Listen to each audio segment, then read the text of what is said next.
பிறர்க்கின்னா முற்பகல் செய்யின் தமக்கின்னா பிற்பகல் தாமே வரும் என்று திருக்குறள்ல திருவள்ளுவர் கூறுகிறார். பிறர்க்கு நாம் முற்பகலில் செய்த துன்பம்தான் பிற்பகலில் நமக்கே துன்பமாக திரும்புகிறது. நமக்கே சோகம் தரக்கூடிய சம்பவங்கள் எல்லாம் நம்முடைய வாழ்க்கையில் ஏற்படுகிறது என்று கூறுகிறார்.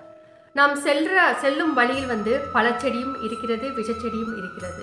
ஆனால் நாம் செல்லும் வழியில் உள்ள பழச்செடியில் உள்ள பழங்களை மட்டுமே நாம் எடுத்து உண்கிறோம் இல்லையா? அதுபோல நம்முடைய வாழ்க்கையிலும் நாம் என்ன செய்ய வேண்டும், எப்படிப்பட்ட நல்ல வாழ்க்கையை வாழ வேண்டும், தர்ம வாழ்க்கையை வாழ வேண்டும் என்று நாம் தான் தேர்ந்தெடுத்து தேடி செல்ல வேண்டும்.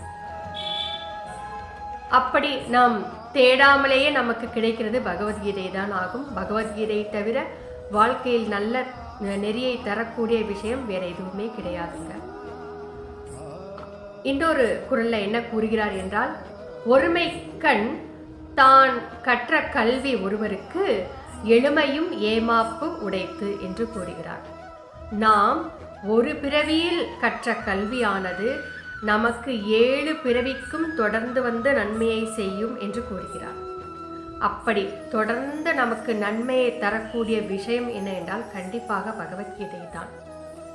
பகவத்கீதை தான் ஒரு மனிதனாகப்பட்டவனுக்கு முழு அறிவை கொடுக்கக்கூடியது, ஞானத்தை வழங்கக்கூடியது, இறைவனை அடைவதற்கான பாதையை நமக்கு காட்டக்கூடியது பகவத்கீதை தான் ஆகும். அப்படிப்பட்ட பகவத்கீதையை அடியேன் முதல் அத்தியாயத்திலிருந்து கடைசி அத்தியாயம் வரை கதையாக கூறிக்கொண்டிருக்கிறேன். இப்படிப்பட்ட ஒரு மாபெரும் பாக்கியத்தை நீங்கள் தவற விட்டு விடாதீர்கள். தொடர்ந்து அடியனுடைய இந்த யூடியூப் சேனலை பார்த்து வாருங்கள். இவள் தமிழ்நாடு மதுரை கல்லூரி அருகே ஜீவசமாதி அடைந்துள்ள ஸ்ரீ சிவானந்த சரஸ்வதி சுவாமிகளின் பேத்தி ரஜுலா விஜயராம்.